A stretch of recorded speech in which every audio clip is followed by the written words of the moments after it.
Menjadi pertanyaan besar tentunya pemirsa, benarkah keadilan hukum di Indonesia ini masih sulit untuk didapatkan pemirsa? Karena jika kita melihat vonis bebasnya dari Ronald Tanur ini tentunya menuai banyak pertanyaan. Ada banyak pertanyaan tentunya. Dan tentunya ada banyak pertanyaan juga dari pihak keluarga yang saat ini menempuh upaya keadilan dengan cara atau mendatangi Komisi Yudisial untuk melaporkan ketiga hakim yang memutus perkara tersebut. Pada malam hari ini kita akan hadirkan dari pihak Komisi Yudisial dan juga dari pihak kuasa hukum korban, bahkan juga dari pihak keluarga korban yaitu almarhumah Dini Sera Afrianti. Saya akan perkenalkan satu persatu, sudah hadir di studio. Ini merupakan adik kandung dari Dini Sera Afrianti. Selamat malam Mbak Alvika. Malam. Mbak Alvika, kami tentunya turut berduka cita sedalam-dalamnya, turut prihatin. Semoga keluarga bisa diberikan ketabahan, Mbak. Terima kasih atas kedatangannya Mbak, dan juga tentunya sudah ada kuasa hukum korban Dimas Yemahura. Mas Dimas, selamat malam. Selamat malam, Assalamualaikum. Waalaikumsalam warahmatullahi wabarakatuh. Dan selanjutnya juga sudah ada dari Komisi Yudisial, Komisioner KY Bapak Joko Sasmito. Pak Joko, selamat malam. Assalamualaikum, selamat malam Mbak Agita. Waalaikumsalam Pak. Dan bergabung pemirsa secara virtual, ahli hukum pidana nanti akan bergabung bersama kami Prof. Suparji Ahmad. Bapak-bapak dan juga Mbak Alvika, sebelumnya kita akan ajak Anda untuk melihat bagaimana kemudian kronologi dari meninggalnya almarhumah Dini Sera Afrianti. Kami hadirkan untuk Anda pemirsa. Inilah kejadian tepatnya pada tanggal 3 Oktober 2022 atau 2023. Gregorius Ronald Tanur dan juga Dini Sera Afrianti ini makan malam di GW. Sebagaimana diketahui, Ronald Tanur dan juga almarhumah Dini Sera ini merupakan sepasang kekasih dan kemudian makan malam bersama, dan selanjutnya keduanya ini diundang oleh rekannya di salah satu klub, tepatnya di Black Hole KTV Klub Surabaya pemirsa. Lalu kemudian keduanya berangkat dan kemudian menghabiskan malam, berkaraoke, kemudian juga minum bersama dengan rekan-rekannya di KTV Karaoke Surabaya. Selanjutnya pemirsa, pada pukul 00.10 ini sudah memasuki tanggal 4 Oktober, Ronald dan almarhumah Dini ini kemudian cekcok pada saat akan pulang. Ini juga disaksikan oleh security dari pihak karaoke. Percekcokan antara Ronald Tanur dan juga almarhumah Dini Sera Afrianti. Inilah kemudian diketahui Ronald melakukan kekerasan hingga membuat Dini terjatuh. Sebagaimana di dalam persidangan juga sempat dipaparkan oleh pihak kejaksaan. Dan juga pada saat itu Ronald dan Dini diketahui juga masih bersama di basement parkir, di mana diketahui sempat dilakukan juga kekerasan setelah percekcokan antara Ronald dan juga Dini. Ronald ini kemudian memacu kendaraannya, mengakibatkan almarhumah Dini ini terlindas serta terseret sejauh 5 meter pemirsa. Inilah kemudian yang juga sempat dipaparkan oleh jaksa, dan bahkan alih-alih menolong Dini yang tidak berdaya, Ronald ini merekam dan juga bahkan menertawakan korban pemirsa.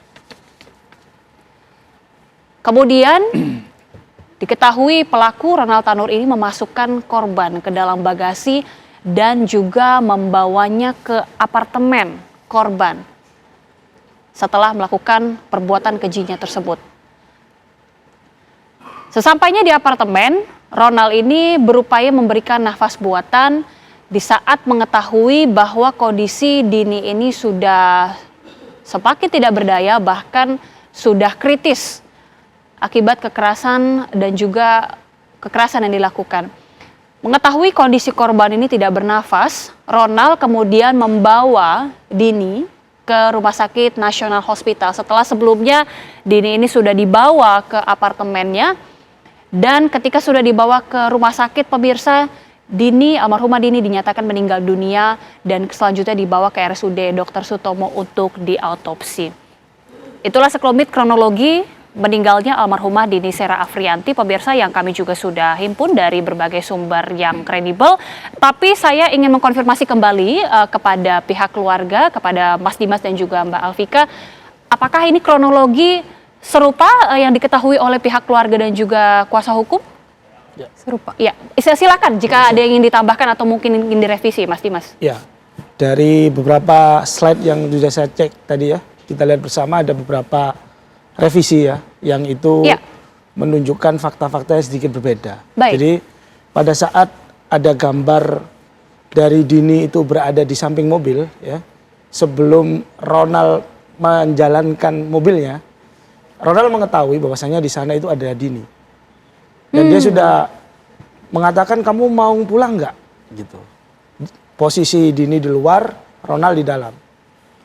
Kemudian Dini tetap tidak mau pulang. Bukannya dia turun dulu untuk mengajak Dini itu masuk, namun lantas dia baru memutarkan mobilnya. Yang kemudian terjadi pelindasan terhadap Dini. Artinya Ronald mengetahui bahwasanya di samping situ masih ada Dini, tapi dia tetap menjalankan mobilnya. Baik, itu berarti kejadian pada saat di basement itu ya, Mas Pada ya? saat di basement. Oke. Itu yang pertama yang perlu saya revisi. Terus yang kedua terkait dengan, mungkin bisa dilihatkan slide-nya lagi. Baik, kita akan sambil tampilkan, boleh dipaparkan gimana, Mas? Ya, jadi pada saat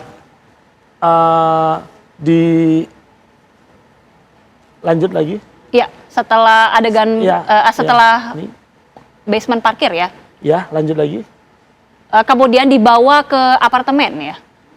Ya, lanjut lagi. Baik. Ya, Lanjut lagi.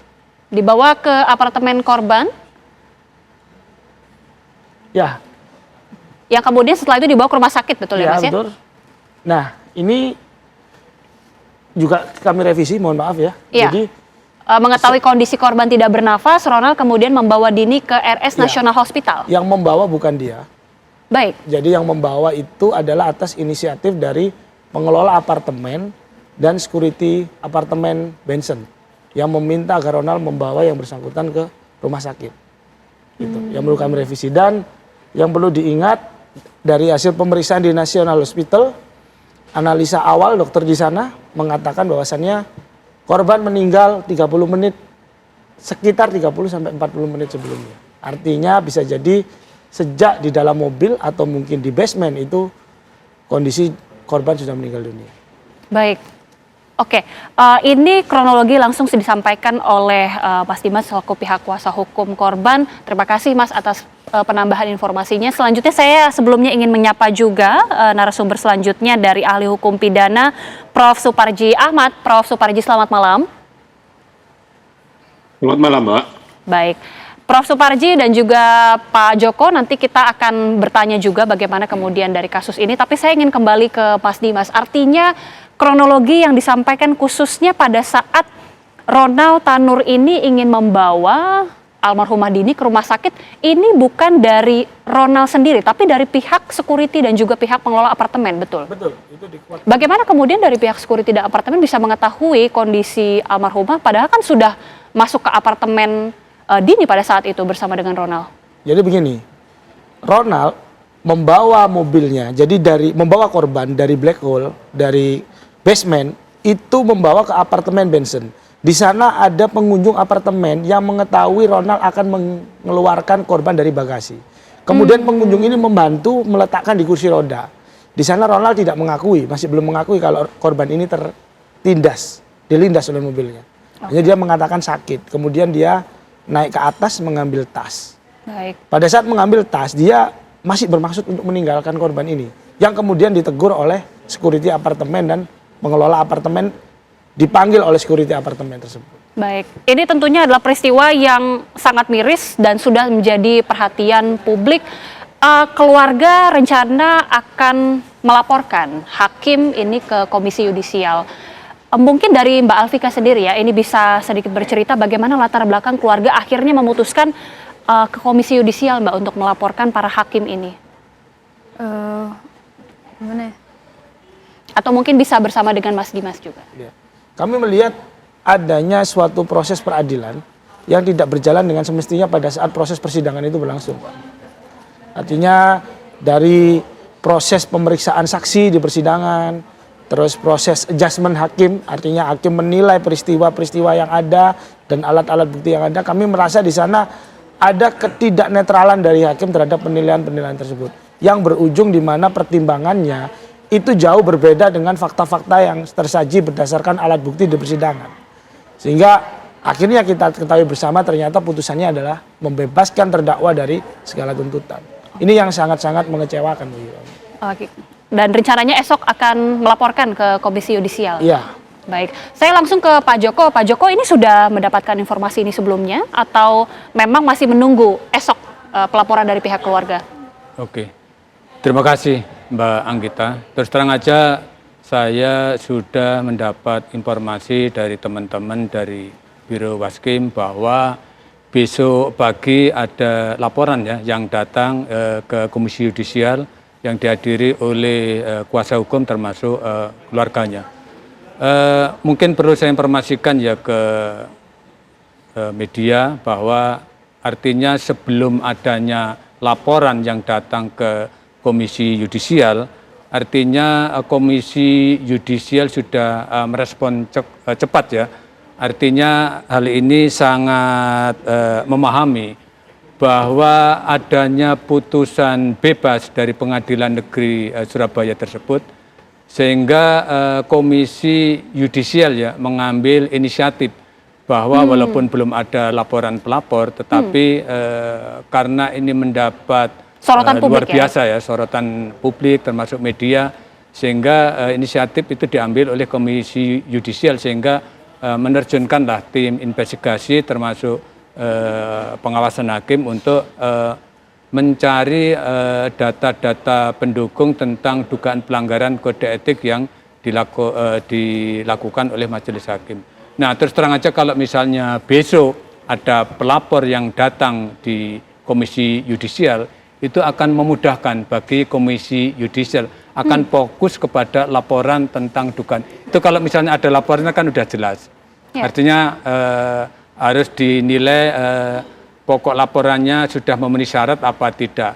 Terus terang aja selama ini banyak orang yang melapor ke Komisi Yudisial itu semua penegak hukum itu bisa dilaporkan. Misalnya terkait dugaan pelanggaran etik yang dilakukan oleh polisi, jaksa, panitera termasuk PNS di bawah Mahkamah Agung itu menjadi kewenangan Komisi Yudisial. Padahal yang menjadi kewenangan Komisi Yudisial itu hanya terbatas tentang hakim. Nah, artinya kalau itu sudah memenuhi syarat tentang pelaporan itu baru kan ada 4 tahap ya, tahap penanganan pendahuluan, penanganan lanjutan, kemudian panel, kemudian pleno. Itu sih nanti tahap-tahapan yang harus ditempuh sampai dengan selesainya hasil putusan sidang pleno itu apa. Oke, dari KY sendiri bahkan sebelum ada pelaporan ini sudah melihat dan juga sudah menyoroti terkait dengan putusan dari atau vonis dari hakim ini dan bahkan sudah menerjunkan tim. Nanti usai jeda saya akan tanya langsung ke Prof. Suparji, apakah ketika KY sendiri sudah menerjunkan tim investigasi, bahkan dari pihak keluarga juga akan melaporkan ke Komisi Yudisial. Lalu bagaimana kemudian ke depan terkait dengan vonis bebas ini? Apakah ini juga nanti akan mempengaruhi vonis dan bagaimana kemudian nanti dari hakim ini bisa diberikan sanksi yang tepat tentunya supaya tidak betul-betul mencoreng wajah hukum di Indonesia. Sesaat lagi Prof. Suparji bisa menjawab, pemirsa kami akan kembali usai jeda.